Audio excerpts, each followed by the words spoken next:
I'm Brittany, 34, CEO of a $1 billion startup I built from scratch. I flew in for my father's 60th birthday thinking maybe this time I'd finally belong. But instead of joining the family table, they sat me alone. Outside. One chair. One candle. One cold silence. Jason said there wasn't enough room, the maitre d' whispered. I smiled through the burn. The cold wasn't from the breeze.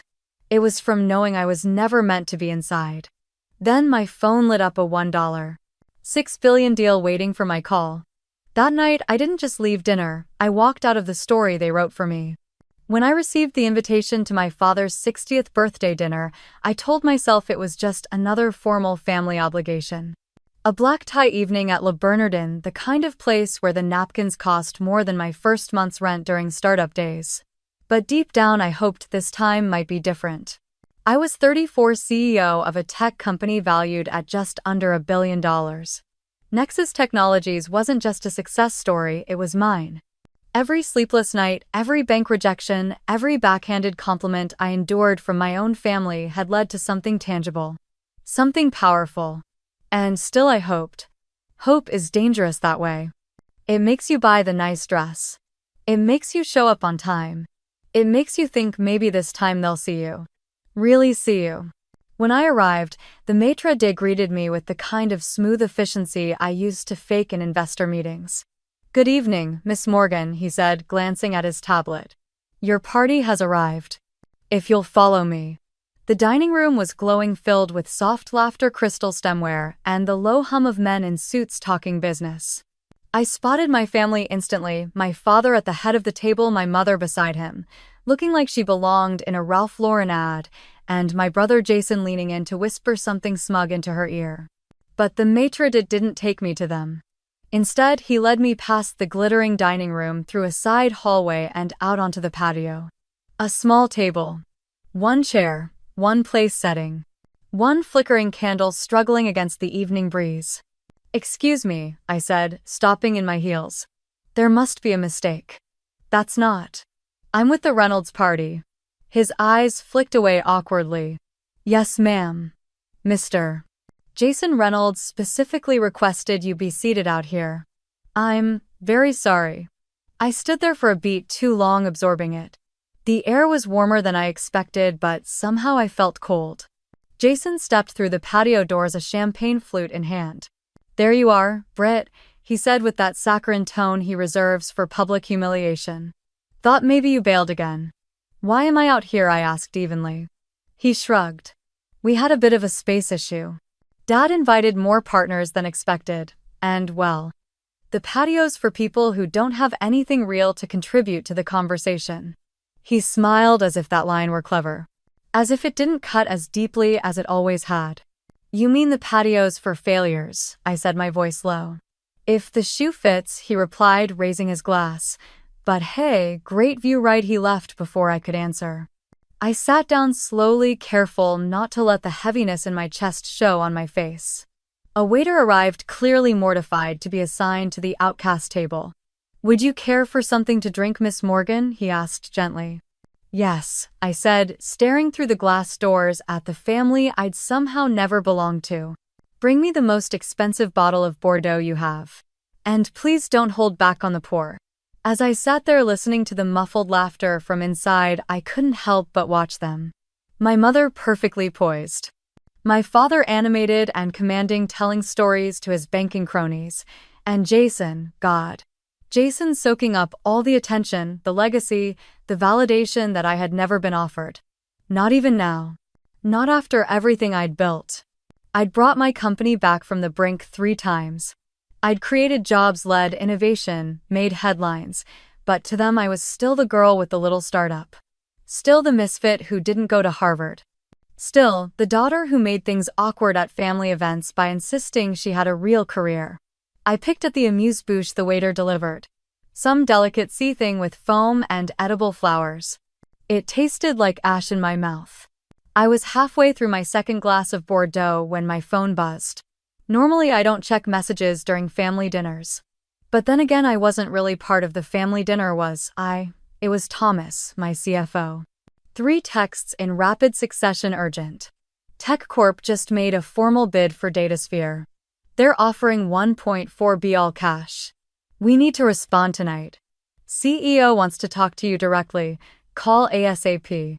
I read the texts twice, pulse quickening. This wasn't just a development. It was the development. The acquisition we'd been working on for months, the one that would catapult Nexus into a whole new league, was at risk of slipping away. If we wanted to win, we'd have to move. Fast. I looked up from my phone past the glass at my family. They were raising a toast. To Dad, probably. To legacy. To institutions that always looked like him and never like me. They had no idea what was happening on the other side of that glass. No idea I was about to walk away from their table again. But this time I wouldn't be walking. I reached into my clutch and texted my pilot. Pick me up, Central Park, 20 mins. Then I set my phone down beside my half-finished wine and breathed out slowly. They had no idea my helicopter was already en route, and for the first time in my life, I wouldn't be leaving quietly. As I sat on that patio watching my family clink glasses behind spotless glass, my mind drifted not just to the deal that might define my company's future, but to the past that had always tried to define me. I didn't always feel like an outsider. Not at first. We lived in Wellesley, Massachusetts, one of those polished, ivy-draped suburbs where everything looked curated right down to the hedges. My father, Stephen Morgan, was the executive vice president at Hamilton Barrington Bank. The bank, as people in our neighborhood called it. He wore suits like armor and spoke in firm, well-structured sentences, even at breakfast. To the outside world, he was a financial titan. To me, he was a wall I kept trying to scale. My mother, Helen, was his elegant reflection. Always composed, always dressed like she had somewhere more important to be. She organized charity galas, hosted brunches for the wives of her husband's colleagues, and smiled through everything like the right kind of woman should. She wasn't unkind, but she deferred. Always to him. And then there was Jason. 4 years older. Captain of the debate team. Varsity tennis. Future Harvard man. He'd been wearing suits and quoting Warren Buffett since he was 12. Jason was born for the life my parents had charted. He didn't have to earn their approval. He was born wearing it like a tailored jacket. I, on the other hand, broke things. Not out of malice, out of curiosity. When I was 9, I took apart the family VCR because I wanted to know how the tape worked. Dad was livid. Mom tried to hide a smile and told me to apologize. Jason stood behind Dad, shaking his head like he was embarrassed for me. At 10, I asked for a soldering kit for Christmas. I didn't get it.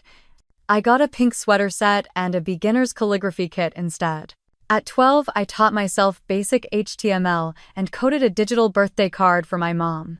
The flowers bloomed across the screen and played a soft piano tune I composed myself. "That's cute," she said. "But you still need to go outside more."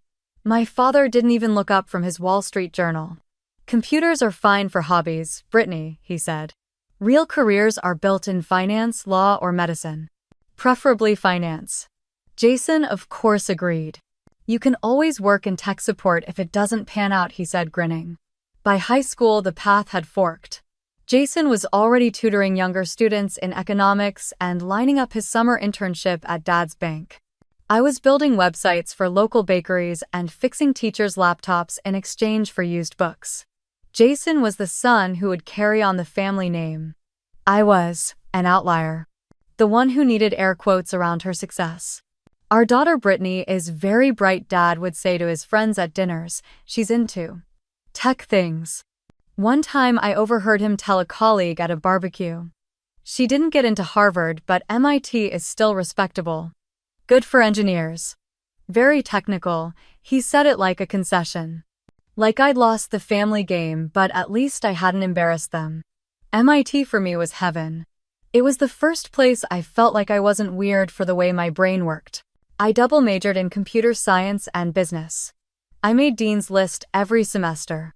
I co-founded a student-led innovation lab that landed actual VC interest before graduation. But back home, at my graduation dinner, my father gave a toast. A long one. He praised Jason's mentorship. Thanked him for guiding his quirky little sister through the years. called me relentlessly curious, which sounded almost like a flaw. Everyone laughed. I smiled politely and sipped my wine. Even then I knew I could code circles around Jason, but I'd always be sitting outside the metaphorical table in this family. The Harvard table. The real table. The one that mattered. The table where Dad and Jason spoke in deal terms and equity ratios, while I tried to explain what scalable architecture meant and watched their eyes glaze over. Sometimes I wondered if they would have understood me more if I'd been a son. If my love for building things, solving systems, and challenging ideas would have been seen as strength instead of strangeness. But I was a daughter. And in my family, daughters were supposed to decorate the room, not disrupt it. Once when I was 19, I overheard my father on the phone with a colleague talking about Jason's internship. Jason said proudly, "He'll take over my office one day, no doubt. Brittany, she's experimenting. But she'll come around. Probably marry some engineer and settle down. God willing." That night, I stayed awake until sunrise scribbling notes for a startup idea that would later become the backbone of Nexus Technologies. It wasn't rage that kept me up, it was resolve. I didn't want to sit at their table anymore. I wanted to build my own. Now, years later, sitting on that patio exiled again, I realized just how long that feeling had lived in me. They hadn't changed, but I had. I wasn't the girl breaking VCRs anymore. I was the woman closing billion-dollar deals. And as my phone buzzed again with updates from my team, I smiled to myself. The girl they never thought would amount to anything was about to become the reason they'd remember this night forever. When I got my acceptance letter to MIT, I cried. Not just because it was one of the best engineering schools in the world, but because I thought naively that maybe this was the moment my father would finally look at me with something close to pride. He didn't Laukerskåls, so 80 or something. He folded the letter with clinical neatness, set it down next to his coffee and said, "Well, at least you didn't flunk out of high school." That was his idea of encouragement. Jason had already secured early admission to Harvard by then, of course. The day his letter arrived, my mother threw a dinner party. My father uncorked a bottle of wine he'd been saving since the early 90s. Jason got a new watch. I got a seat at the kids' table. I still remember what he said that night while swirling his wine in that smug, perfect way. "We're a Harvard family now." I wanted to say, "No, you're a Jason family. The rest of us are just extras." But I kept quiet. I always kept quiet. MIT was electric. There I wasn't weird, I was just early. I found people who thought in code and dreamed in systems. I double majored in computer science and business, slept maybe 4 hours a night, and lived on ambition and cold coffee. I joined hackathons, led teams, built things that actually worked. I was thriving. But back home, none of it translated. Dad would introduce me to his business associates like I was some quirky pet. "This is Brittany," he'd say. "She's doing computer stuff at MIT." Sometimes they'd nod politely. Sometimes they'd ask if I could fix their printer. Jason, on the other hand, was already working summers at Dad's bank giving TED Talk-style updates about market trends, IPO potentials, and how the world would be saved by bonds and spreadsheets. At family dinners, I'd try to talk about the AI project I was leading or the pitch I gave to a Boston VC firm. The room would fall into an awkward silence. Jason would change the subject. My mom would refill wine glasses. Dad would say, "That's nice, Britt," and ask Jason how the markets were reacting to the latest Fed announcement. I wasn't invisible, but I was irrelevant. Graduation rolled around. I invited them, of course. I told myself maybe this time it would be different. That they'd sit in the crowd and clap for me and really see me. They came. All 3 of them. Dressed impeccably like they were attending someone else's success. The ceremony was long. My name was called. I walked across the stage with honors, shook the dean's hand, and looked out over the crowd, hoping just for a second to find my father's face. I didn't. He was looking at his phone. Later that evening, we went out for dinner at an upscale seafood place Jason had picked. When the server brought champagne to toast, my father stood up to make a speech. "Tonight," he said, "we celebrate both of our children. Jason, who continues to make us proud at Harvard, and Brittany, who's found her own way. He smiled, lifted his glass, and added, "And let's not forget how helpful Jason has been to his little sister along the way. Every odd duck needs a steady hand." They laughed. I smiled and swallowed something sharp and familiar. Odd duck. Not brilliant, not bold, not even capable, just odd. That night in the Uber back to my apartment, I sat with my dress bunched under me and my diploma still in my lap. I stared out the window and let the streetlights blur into each other like tears I refused to shed. I wasn't angry. I was tired. Tired of trying to earn something that would never be given. Love, maybe. Or just the kind of respect they so freely handed to Jason. And the worst part, it wasn't just that they didn't understand what I'd built. It was that they didn't want to. Because what I did didn't fit into their script. I didn't go to Harvard. I didn't follow in Dad's footsteps. I didn't smile and nod and pretend their world was the only one worth living in. I built my own world. And that terrified them. In the months that followed, I turned down 6 high-paying job offers. Every one of them promised prestige, structure, a ladder I could climb. And every one of them felt like a cage. Instead, I called Stephanie, my roommate, my sounding board, my ride or die, and said, "Let's do it." Do what she asked. Build something that doesn't need anyone's permission. That was the beginning of Nexus Technologies.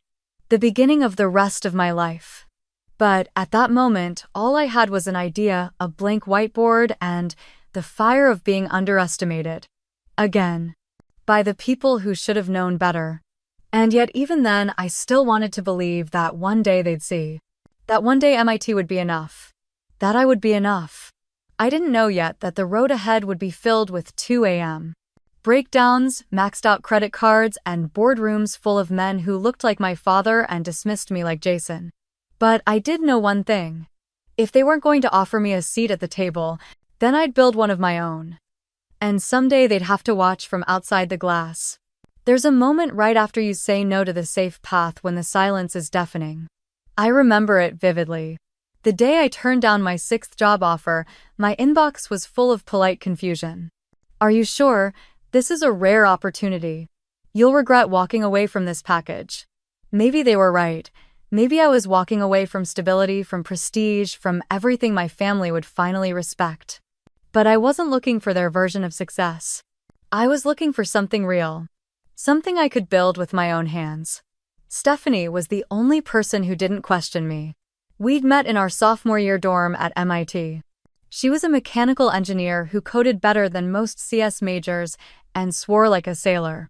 Where I was cerebral and introverted, she was bold, chaotic brilliance. Our friendship was forged over late-night debugging marathons, vending machine dinners, and mutual exhaustion. When I told her I wanted to start something new, something ours, she didn't blink. "When do we start?" she asked, already pulling out a notepad. Nexus Technologies began in a 400 square foot apartment with 3 desks, 2 fans, and 1 shared dream. We had nothing but an idea: build smarter, adaptive business software that didn't treat users like idiots. Our first prototype crashed more times than it ran, but we kept going. Because that's what you do when no one believes in you. You believe harder. Back home, the news didn't land well. "You turned down Goldman," my father said, his voice like gravel, "for a startup." My mother looked heartbroken. "Maybe try it for a year, darling. Just to get it out of your system." Jason laughed. "Let me guess, you and your friend are going to change the world with an app. Don't forget to include a tip jar for when it flops." Every time he opened his mouth, it was like being poked with a diamond-tipped insult. Their reactions didn't surprise me. What hurt was how predictable it was. How little they asked about what we were building, why it mattered, or what problems we were solving. To them, it wasn't a real job. It was a phase. A hobby. I stopped updating them after a while. It felt easier to fail without their gaze on me. Those early days were brutal. There were weeks we didn't know if we could pay rent. We ate ramen for dinner 5 nights a week, split 1 MetroCard between us, and slept on yoga mats in the office to save time. The only thing we had in abundance was belief. And each other. Stephanie was my mirror, my challenger, my anchor. When I doubted myself, she reminded me who I was. When the backend broke at 3 a.m., she was there cursing at the server like it had personally offended her. One night after our fourth pitch rejection in a row, we walked back to the office in the rain. Soaked, tired, and holding a single umbrella that had half collapsed. "Do you ever wonder if maybe we are crazy?" I asked. She looked at me like I'd grown another head. "Of course we're crazy. You have to be crazy to try and build something no one's built before. But that's the whole damn point." Then she added, "Besides, if we don't believe in us, who will?" That became our mantra. If we don't believe in us, who will? Meanwhile, Jason had moved into a sleek condo downtown and bought a Porsche. His LinkedIn glowed with promotions. My mother forwarded me screenshots like they were baby photos. Jason's been invited to speak at the Chamber of Commerce. Jason's article got published in Forbes. Jason's company just did a merger. Isn't that exciting? She never asked how Nexus was doing. Only if I was taking care of myself. That's how it is when you're the disappointment wrapped in potential. They check on your sleep schedule, not your success. There was one night I'll never forget. The AC in our office broke during a heat wave. We were knee-deep in bug testing and the software kept crashing every 40 minutes. Stephanie was sitting cross-legged on the floor fanning herself with a manila folder and talking to the code like it was a stubborn child. I looked around at the chaos, empty ramen cups. Post-its everywhere, a whiteboard full of question marks and arrows, and for some reason I felt like crying. Not because I was losing, but because I realized I wasn't alone in this anymore. I had someone who didn't just see me. She stood beside me. We finally got our first break 6 months later. A small business owner desperate for better inventory tools agreed to try our beta. When it worked, he cried. Literally cried. Told us we'd saved his family business. We stayed up until 5 a.m. drinking warm beer and eating gas station cupcakes to celebrate. No press release, no headlines, just the knowledge that we had built something that mattered. It was enough. For now. By the end of that first year, Nexus was still tiny. But it was alive. And that was more than most could say. Jason sent me a birthday card with a Starbucks gift card and a note that read, "Hope the startup is still starting." I didn't respond. Instead, I opened a new spreadsheet, named it Phase 2, Scaling, and got back to work. We weren't winning yet. But we were moving. And every ramen dinner, every landlord warning, every missed holiday gathering wasn't a setback. It was a seed. And one day the world would see the roots we'd planted. Because, while they were dining at tables set for legacy, we were building the table we wanted to sit at. From scratch. By the time Nexus reached its third year, we weren't just surviving, we were scaling. We closed our first major funding round at $8.2 million. Hired real staff. Moved out of the crumbling shared workspace into our first real office, complete with doors that didn't stick and a coffee machine that didn't need prayer to work. Then came the day that changed everything. A Fortune 500 company signed on to license our platform. A name so big even my father couldn't pretend he hadn't heard of them. Stephanie burst into our office waving the signed contract like a flag of war. "We did it," she gasped. They said yes. We screamed. We danced. We cried. We ordered sushi that wasn't on sale. It felt like crossing some invisible threshold the moment your dream stops being cute and starts being real. I called my parents that evening. It felt important, like maybe this time I could say something that would be met with awe. Or, at the very least, acknowledgement. "Wow," my mother said. "That sounds exciting. I'm not sure I totally understand what the software does, but likely just a diversity initiative. Checking boxes." I blinked. "That's not what this is," I said quietly. "Of course," he replied, distracted. "I'm just saying timing is everything in tech." But the worst comment came at Thanksgiving. We'd flown back to Boston. It was cold, gray, and thick, with that kind of family tension that clings to the walls no matter how well you smile. Jason had recently been promoted to managing director at the bank. He'd brought a new girlfriend, Amanda, polished professional, as if selected from a catalog titled Wall Street Wives. After dinner, we sat in the living room. Jason poured himself a scotch, glanced at me over the rim of his glass, and said, "So I hear your company got a big contract." "Yes," I said, keeping it short. I learned not to elaborate. It gave him more ammunition. He smirked. "Let me guess, they wanted a woman-led firm for their PR push." "Checks all the boxes." I'd say congrats, but we both know what the game is. It wasn't even subtle. It was a direct gut punch dressed in business casual. I wanted to snap back. To list every feature we'd built. Every client metric. Every round of due diligence. But I didn't. Because men like Jason aren't interested in facts. They're interested in reminders that the world is built in their image and that anyone who doesn't fit that mold must have cheated their way in. I didn't say a word. I just sipped my wine and looked at my mother, hoping for what exactly? A soft protest. That's not fair, but she just smiled nervously and changed the subject. It was in that moment I realized they wouldn't see me no matter how high I climbed. Not unless I did it their way. Harvard. Finance. Fraternity. Familiarity. But I wasn't playing that game. I was building a different one. Back at work, we were on fire. We opened a second office in Chicago, then a third in San Francisco. Our team doubled, then tripled. Investors started calling us instead of the other way around. Stephanie and I made the cover of Tech Forward with the headline "Disruption with Discipline: The Women Rewriting Enterprise Software." We got invited to speak at panels. Universities asked us to mentor female founders. I was finally standing in the light I had built for myself. And still at Christmas, my father asked, "How's that little software thing going?" Not company, not business. Thing. Jason, of course, got a Crystal Award from the bank for leadership excellence. It now sat prominently on the fireplace mantel. A shrine to a life they understood. There was a kind of cruelty in their dismissal, not violent, not loud. Just persistent erosion. A slow, quiet chipping away that made you feel like your accomplishments were only almost impressive. Almost valid. Almost enough. One night back in New York, I sat with Stephanie on the roof of our building after a late product rollout. We shared a bottle of cheap red wine and watched the skyline buzz with light.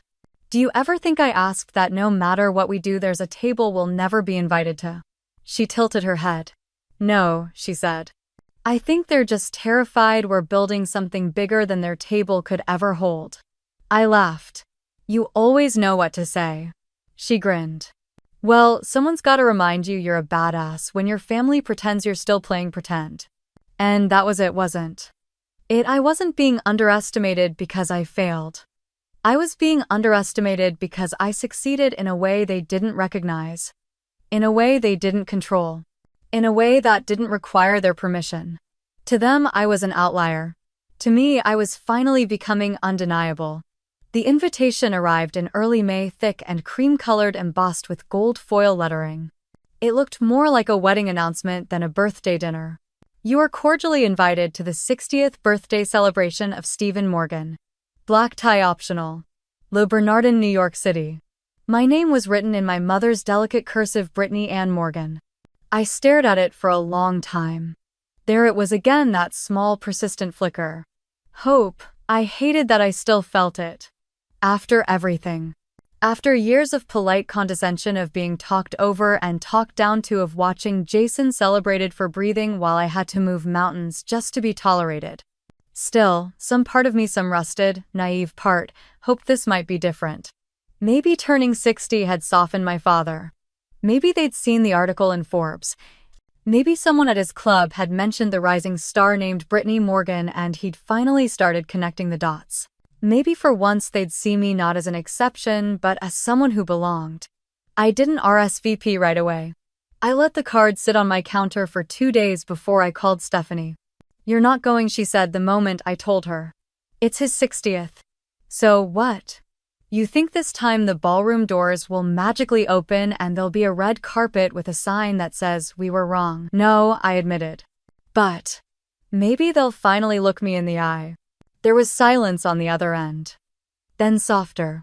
"You remember what happened at Christmas, right?" I remembered. It was snowing that year, classic New England magic. I'd flown home after months of back-to-back product launches, emotionally wrung out but wanting to be part of the holiday of the family. I'd even brought personalized gifts for everyone, handmade leather tech organizers from a startup we'd partnered with engraved with each person's initials. They were opened and set aside within seconds. Later that evening during dinner, Dad stood up with a crystal glass in hand.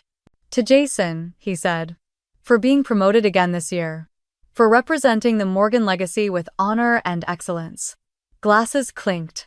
Cheers rang out. I sat there smiling tightly, my cheeks burning. Not a single word. Not even a nod. When my mother brought out dessert, she leaned down and whispered, "You know your father struggles to express things." I nodded. But I didn't believe it anymore. Despite all that, I checked the box "will attend." I bought a dress. A Valentino structured, elegant, sharp at the seams, something my father might deem appropriate but still powerful. The color midnight blue. A hue that didn't ask for attention but commanded it anyway. I booked a suite at the Four Seasons instead of staying at my parents' house. Not out of defiance, out of necessity. I needed space. Neutral ground. A place to retreat if things went. When the driver asked if I wanted to be dropped at the house for pre-dinner cocktails, I said no. "I'll meet them there," I said, smoothing the hem of my dress. I couldn't bear another hour of being invisible in my childhood home.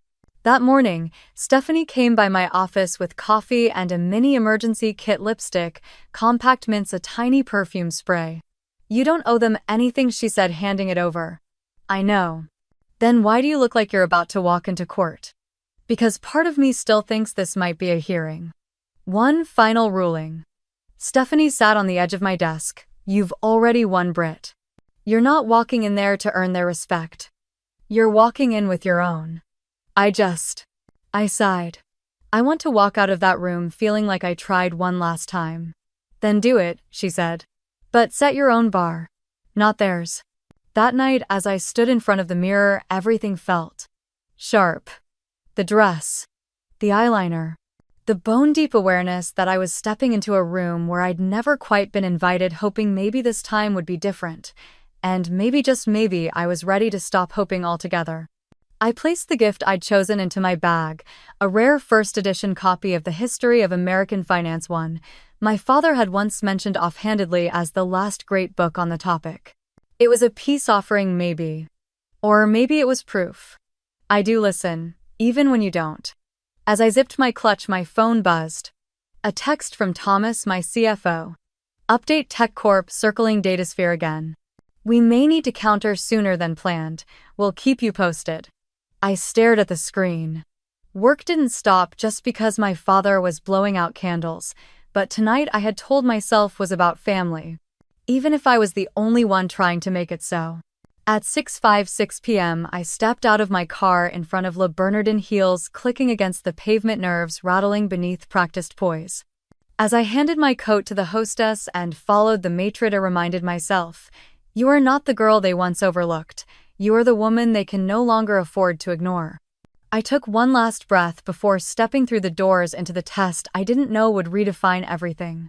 Le Bernardin was all soft light and quiet elegance, the kind of place where people spoke in hushed tones and the air smelled faintly of money and butter.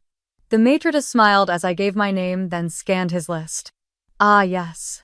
Miss Morgan. Your party has arrived."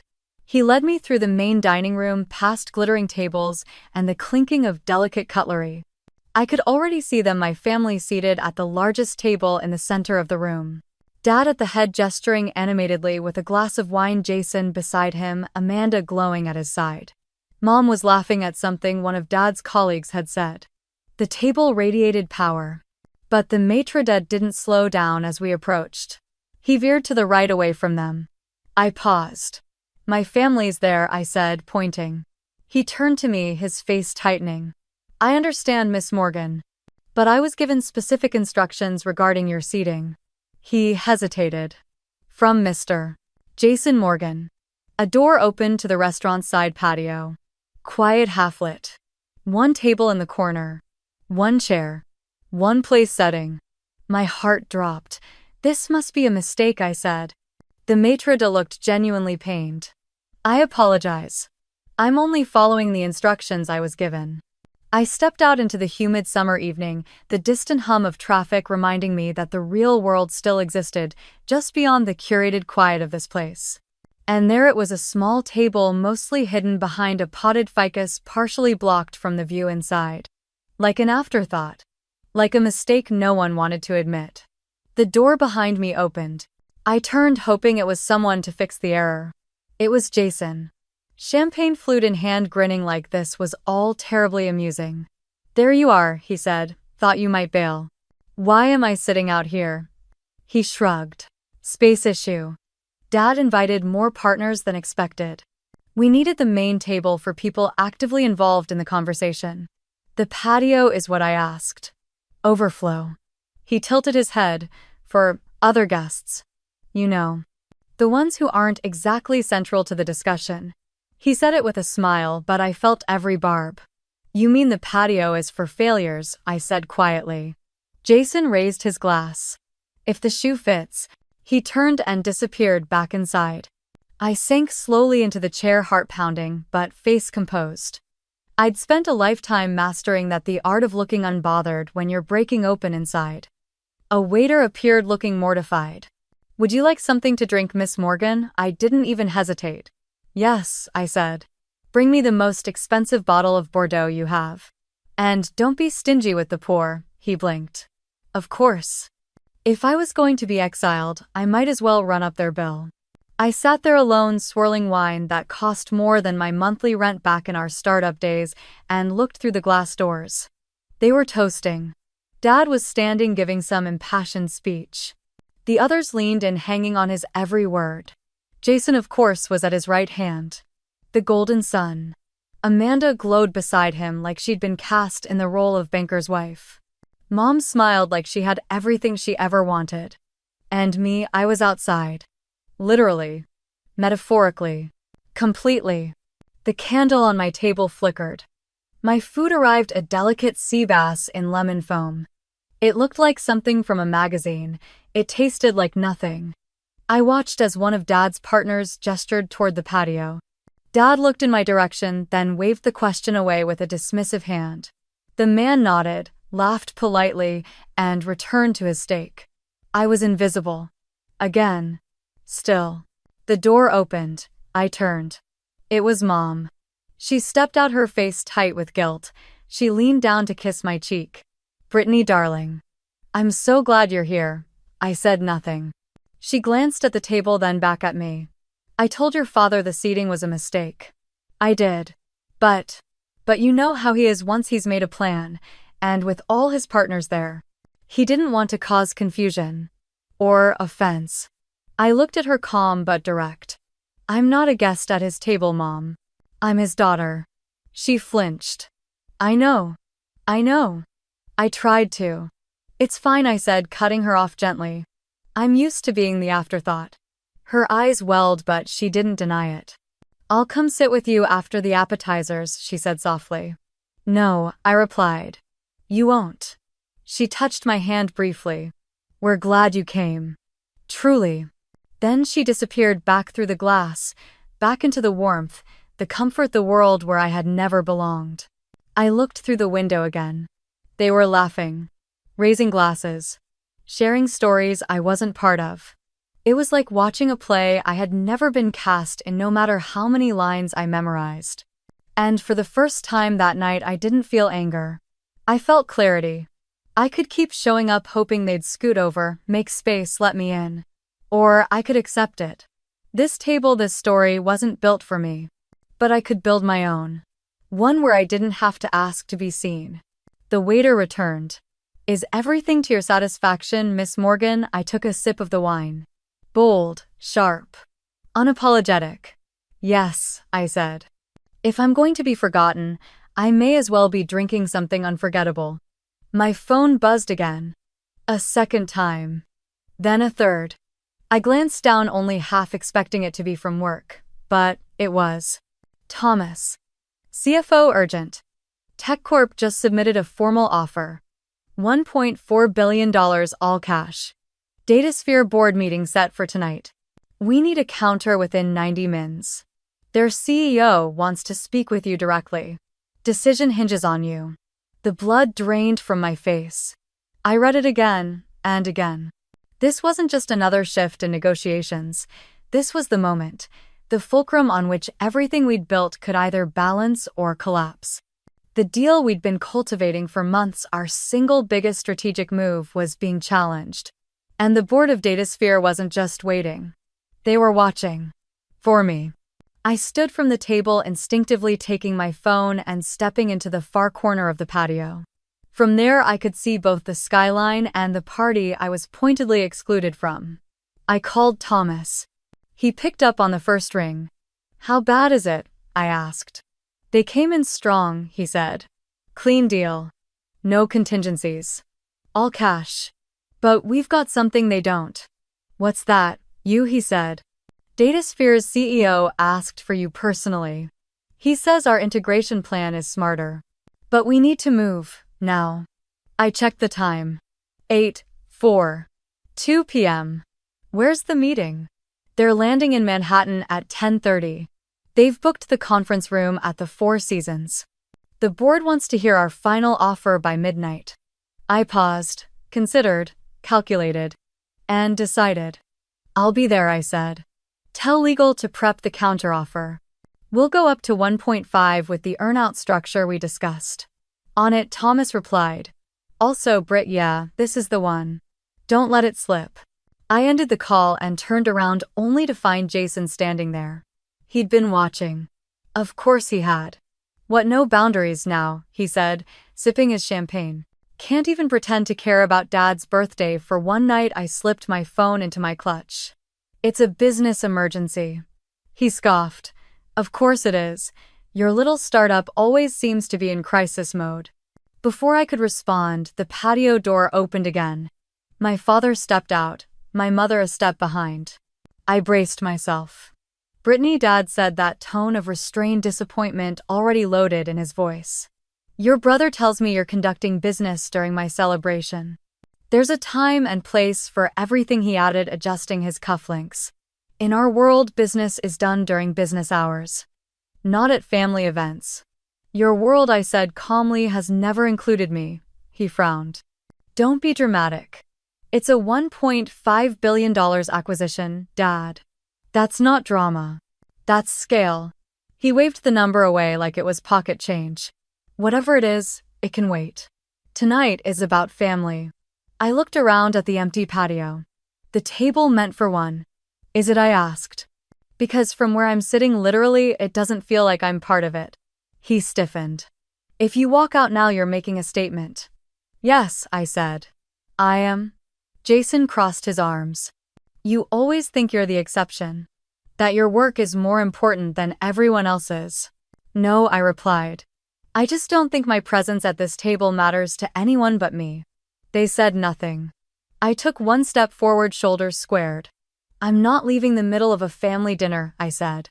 I was never invited to sit at that table to begin with. And with that, I turned, walked to the edge of the patio, and texted Lucas, my pilot. "Need immediate pickup. Central Park 5 blocks away. Emergency meeting. ETA." The reply came seconds later. "Already nearby. I can land in 20. As I stepped back inside the restaurant to leave, heads turned. I could feel their eyes on me, not just my family but their friends, Dad's colleagues, the curated audience of his perfect life. My heels clicked against the marble floor like punctuation. Outside, the air was thick with the weight of summer and something else, freedom. I walked quickly, purposefully, toward Central Park. As I neared the clearing, the sky pulsed with distant light. The soft whoop whoop whoop of rotor blades cut through the stillness. People were gathering on the sidewalk, pointing upward. A black helicopter emerged over the treetops, backlit by the city, the Nexus Technologies logo glowing faintly on its side. Wind rushed through the trees as it descended, stirring leaves, napkins, and conversations. From the restaurant windows above, silhouettes pressed against the glass. My father's guests, my brother, my mother, watching. Too late. The helicopter touched down in a perfectly executed landing. A member of the ground crew stepped forward, shielding me from the rotor wash. I didn't look back. Not at the restaurant. Not at the family table that had never saved me a seat. I climbed aboard. Thomas was already inside, laptop open. "We've got fresh projections and a revised offer," he said. "Sarah's patching in legal now." I nodded, fastening my seatbelt as we rose above Manhattan. From the air, the restaurant looked tiny. So did their table. So did their opinions. So did every time they told me I wasn't enough. It wasn't about the helicopter. It never was. It was about the moment I stood up from the table that had never welcomed me and flew toward the one I'd built myself. We landed on the rooftop helipad of the Four Seasons just past 10:30 p.m. The city below shimmered like it had secrets. The hum of helicopters, traffic, and neon life wrapped around us as I stepped onto the rooftop with Thomas at my side and wind in my hair. Inside, the conference suite had already been transformed into a war room. A dozen screens glowed with data, financial models, competitor maps, integration plans, projected revenues. Cables snaked across the floor.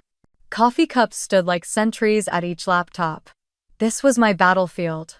And tonight, I wasn't fighting to prove my worth to a family that refused to see me. I was here for something that mattered. "CEO's en route," Thomas said, handing me a revised deck. "They want to move quickly." "They're testing us," I said. "They're testing you," he corrected. I nodded, removing my coat. Underneath, I still wore my midnight blue Valentino, now wrinkled from the helicopter harness, but somehow more fitting than ever. I wasn't just walking in as a founder. I was walking in as the future partner they didn't see coming. At exactly 11:03 p.m., the elevator doors opened. Martin Hales, CEO of Datasphere, stepped out, flanked by his two top executives. He looked tired, sharp, and utterly focused. The kind of man who'd built something the hard way and knew what it cost. He walked toward me, extended a hand. "Brittany Morgan," he said. "I've heard a lot about you." "I'm guessing not from my family," I quipped. He chuckled. "No, from people I trust. People who say you're the real thing." I led him into the conference room, gesturing to a seat across from me. "We'll keep this direct," he said. Tech Corp's offer is on the table. $1.4 billion, clean, fast, all cash. "They're not buying your vision," I replied. "They're buying silence. Your silence." He tilted his head. "Go on. They want to acquire you so you stop being a threat. You're a competitor, an obstacle, a target." "And what are you?" he asked. I met his gaze. Steady. Clear. "I'm a builder. You've created something brilliant. We don't want to dissolve it. We want to amplify it." I clicked to the first slide of our integration roadmap. "Your analytics engine will be the foundation of our next-gen platform. Your team stays intact. Your leadership keeps full autonomy as a dedicated business unit." Martin raised an eyebrow. "And the numbers?" Thomas handed out the updated offer sheets. $1.65 billion, I said. $1.2 billion cash upfront. $450 million in Nexus equity. Accelerated payment schedule. No lockup period. Your executive team gets guaranteed roles with power. TechCorp offered 1.4 all cash. They'll gut your innovation within a year. "You know that," I said. "They'll rebrand it, absorb it, and shut down your R&D. You'll be a trophy. And you'll be forgotten." He leaned back, folding his arms. "You're trying to win this on values," he said. "Not just money." "I'm trying to win it on truth," I said. "You didn't spend 10 years building a company just to have it torn apart. You want legacy. You want impact. You want to build something that lasts longer than a press cycle." One of his executives leaned over to whisper something. He nodded slowly, then looked back at me. "What makes you think you can deliver all this?" he asked. "Because we've done it before," I said. "And because we're still hungry." I clicked to a final slide, a side-by-side comparison of our cultures, team dynamics, product visions. "We speak the same language, Martin," I said, my voice low but firm. "TechCorp wants to buy you to eliminate you. I want to partner with you to build something neither of us could do alone." He was quiet for a long moment. Then finally, "I have questions." "Good," I said. "Let's get to work." The next 4 hours were a storm of analysis, negotiation, back and forth, over terms, legal clauses, exit scenarios. Sarah patched in from legal, fielding questions at lightning speed. Our finance lead recalculated equity distribution on the fly. There were moments we stumbled, moments where fatigue almost cracked our focus. But we didn't break. Because this wasn't just about the deal. It was about what the deal represented. By 3:00 a.m. we were close. Martin walked to the window and looked out over the sleeping city. "I've been courted by bigger companies," he said quietly. "Flashier names. Longer histories." He turned back to face me. But none of them looked me in the eye and said, "Let's build the future together." He walked back to the table, extended his hand.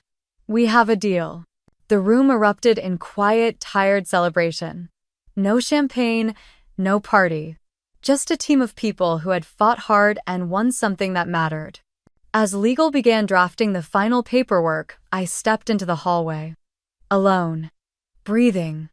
Manhattan glowed below me, glass and steel and light. My phone buzzed. A text from Stephanie. "Heard the helicopter. Did you burn the whole place down or just their illusions?" I smiled. Then another message. From my mother. "Where are you? Are you okay? Your father is upset." And finally from Jason. "Was that really your helicopter?" I didn't respond. Not yet. There would be time for that later. Tonight belonged to the people who believed in me when no one else did. To the team that stayed up all night, night after night, building something from scraps of code and impossible dreams. To the girl who once sat outside with cold sea bass and a $900 glass of wine and chose to leave. By the time the sun rose, the deal was done. The final signatures had been inked at 4:17 a.m. and by 9:00 the press embargo lifted. Notifications exploded across my phone, emails, mentions, breaking news alerts. Wall Street Journal: Nexus CEO finalizes $1.65 acquisition. Leaves father's birthday in helicopter to close deal. Bloomberg. From patio to power move. Brittany Morgan's billion-dollar night. TechCrunch: she didn't have a seat at the table, so she bought the table. The coverage was relentless. Every outlet wanted a piece of the story, the gender, the spectacle, the symbolism. The headlines practically wrote themselves. And behind the spectacle there was a fact no one could deny: I'd led one of the biggest acquisitions in our sector that year. And I hadn't done it quietly. By mid-morning, my phone was flooded with messages. Some were from people I hadn't heard from in years. Old classmates. Investors who once passed on us. Executives who used to mistake me for the assistant in meetings. And then the messages I had expected. Mom, 1 missed call. Jason, 3 texts. Dad, 2 missed calls. I ignored them all for the moment. Because for once, I wasn't navigating their emotions. I was sitting in my corner office, barefoot, sipping black coffee and watching the media cycle rewrite every narrative my family had ever believed about me. At 10:23 a.m., my assistant buzzed. "Your father is on line 1. He's being polite." I picked up. "Hi, Dad." A pause. Longer than expected. "Brittany," he said, finally, his voice even. "I saw the news. I figured." Another pause. "You really led this deal?" I closed my eyes. "I always lead them, Dad. You just never asked." He cleared his throat, caught between pride and confusion. "Martin Hale called me," he said you were formidable." My lips curved. "Martin's generous. He fought hard. He said it was the most disciplined negotiation he'd ever sat through. That you never once lost focus." I waited. Let the silence do the work. "I didn't know your company had grown that much," he admitted. "I know," I said. He hesitated. "Then, why didn't you tell us?" "Because every time I tried, I said quietly, you looked past it, or reduced it, or redirected the conversation to Jason." "That's not fair," he said reflexively. "It's not false either." Silence again. "I suppose," he said slowly, "I've been misinformed." "No," I replied. "You've been uninterested." He didn't argue. Later that afternoon, a delivery arrived at my office, a large bouquet of lilies, my mother's favorite, not mine. The card read, "Your father is stunned. We are all stunned. Call us when you're ready. Mom." I placed the card on the windowsill. Didn't toss it. Didn't answer either. That evening Stephanie swung by with takeout and wine. She dropped the bags on the kitchen counter and grinned. Okay, CEO. Let's talk about that landing. I raised an eyebrow. The deal or the helicopter? She burst out laughing. Both. But mostly the moment Jason realized your ride had a corporate logo on it. We sat on my sofa, shoes off, containers open, exhaustion still clinging to our bones like fog. She lifted her glass. To finally being seen, she said. I raised mine in return. To never needing them to see us in the first place. That night I lay in bed scrolling through headlines, seeing photos of myself I didn't know were taken. Blurred shots of me entering the park. Grainy footage of the helicopter. Zoomed in frames of my family staring through the restaurant window. I should have felt triumphant. Instead, I felt finished. Not in a defeated way. In a resolved way. For years I had chased something from them that was never truly about me. Recognition, respect, visibility. But those things when forced become performance. What I wanted wasn't applause, I wanted acknowledgement. The kind that came unprompted, earned not extracted. And now that it was finally arriving, I realized it didn't matter as much as I thought it would. The next morning, Jason finally sent a message that wasn't a question or a dig. Jason, I read the WSJ piece. Congrats. That's legit impressive. Maybe I didn't see the full picture. No apology. No self-reflection. Just the faintest crack in the armor. I replied with a single word. Thanks. In the following days, I fielded interviews, congratulatory calls, analyst briefings. The stock price surged. Partners reached out. Our team, my real family, celebrated. My mother texted again. Your father is still processing. But he's proud. In his way. I smiled. That was the closest thing I'd ever get to, and I was wrong from him. And maybe that was okay. Because I wasn't waiting at the window anymore, hoping to be invited in. I had flown above it. It started with a lunch invitation. Not a family dinner, not a holiday gathering. Just a quiet midweek lunch from my mother. Just us, she said on the phone. No pressure. I think we should talk. We met at a small cafe near my office. Casual, unthreatening. No white tablecloths or waiters in tuxedos. She was already there when I arrived, dressed more simply than usual, slacks instead of designer skirts, a soft knit sweater instead of her signature silk. When she looked up, there was something in her expression I hadn't seen in years. Nervousness. And underneath that, maybe even regret. You look good, she said, reaching for her water. Success agrees with you. I thanked her, keeping my tone neutral. She fidgeted with her napkin. Your father's still adjusting. I'm sure, I replied. She sighed, folded her hands. Then finally, I owe you an apology. I blinked. That wasn't a phrase I'd ever heard from her. Not once in my entire life. I should have said something, she continued. When you were seated outside, when Jason made those comments. When your father dismissed your work, I should have protected you. She looked up, eyes watery but steady. I didn't speak. I wanted to hear it all. I wasn't trying to hurt you, she said, but I've spent so much of my life smoothing things over. Keeping peace, avoiding conflict. And I told myself that was love. But I see now it wasn't strength, it was fear. That landed hard, because it was true.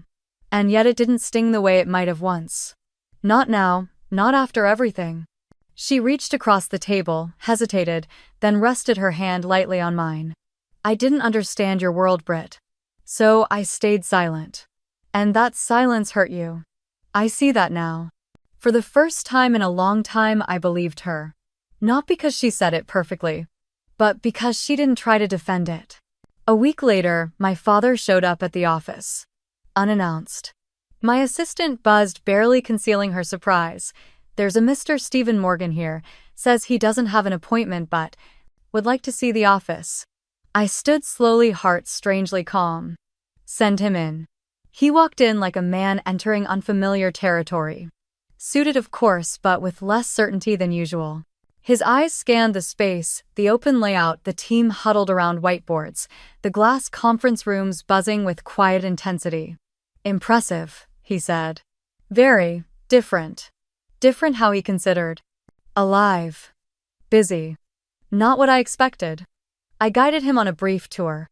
Introduced him to our head of product, our CTO, the young intern whose eyes lit up when I said, "She's working on a core feature module." He nodded respectfully to each one. Asked a few questions. Nothing deep but more than polite. Finally, back in my office, he sat down across from me. "I've followed one model of success my entire life," he said. Harvard. Banking. Legacy. I thought that was the only path. He looked around. "This. What you've built. It's not what I would have chosen. But I can see now it has value. Real value." It wasn't an apology. But it was something. A beginning. Jason, of course, stayed silent. No texts, no calls, just digital distance layered over emotional vacancy. And for once I didn't care. I wasn't waiting. Not for him to admit he'd been cruel. Not for him to acknowledge the digs, the undermining, the relentless comparisons. I had stopped expecting anything from him the moment I climbed into that helicopter. And in that absence of expectation, I found something I hadn't known I needed. Peace. People often think healing happens in dramatic gestures. A public apology, a grand reconciliation. But for me it arrived quietly. In the pause between text messages. In the sunlight spilling across my desk during a normal Monday morning. In the way I no longer rehearsed conversations in my head that would never happen. I still spoke to my mother occasionally. We had lunch now and then. She asked real questions, listened. Didn't always understand, but no longer tried to reshape me into something more familiar. My father sent the occasional article with a note. "Thought this might interest you." It was awkward, but I appreciated the effort. I even let him attend one of our demo days. Watched as he stood in the back of the room, arms crossed but eyes alert. He clapped at the end. Not thunderous, not performative, just a slow, thoughtful clap. Enough. People around me said, it must feel good proving them wrong. But that's not what this was. Because the truth is proving them wrong was never the point. I didn't build Nexus to spite them.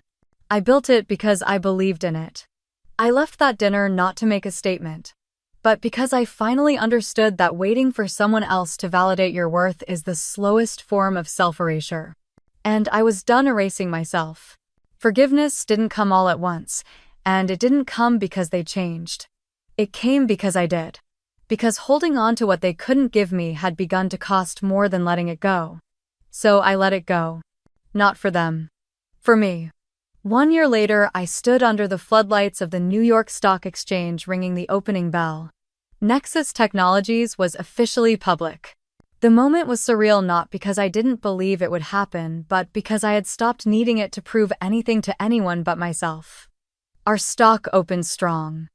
The media called it a landmark day for women in tech. Journalists scrambled to cover my journey, throwing out every buzzword they could find: female founder, non-traditional path disruptor. And for once I didn't flinch at the labels. Because I knew who I was. That afternoon, I hosted a celebration not at some stuffy ballroom or inherited club but at the rooftop of our own headquarters. The people there weren't just colleagues, they were family. Stephanie raised her glass and said, to the woman who sat outside the glass, and then made her own skyscraper. Everyone laughed, cheered. But I didn't toast right away. Instead, I looked out over the skyline. The buildings. The movement. The thousands of lives unfolding below. And somewhere down there, just a few city blocks away, was a restaurant called Le Bernardin. I could still see the patio in my mind. The lonely table. The untouched dessert. The reflection of a woman wondering if she'd ever belong. I walked to the edge of the rooftop, the wind tugging at my sleeves. The city glittered like it had something to say. And maybe it did. Because the truth was, I never needed them to pull out a chair. I didn't need their permission. I didn't need their version of success. I had built something far greater than a seat at their table. I had built the entire room. And filled it with people who saw me clearly. A young intern joined me at the Ledge Marisol, fresh out of a state college, the first in her family to graduate. She had ideas I'd never dreamed of, questions no one else dared ask. "Do you ever get used to this?" she asked. Eyes wide, voice barely louder than the breeze. Used to what I said, smiling. To being the one everyone looks up to, I paused. Thought of every late night. Every slammed door. Every comment about playing CEO. No, I said. And I hope I never do. She looked confused. If you get used to it, you forget how hard it was to get here, I said. And you stop making room for the next woman behind you.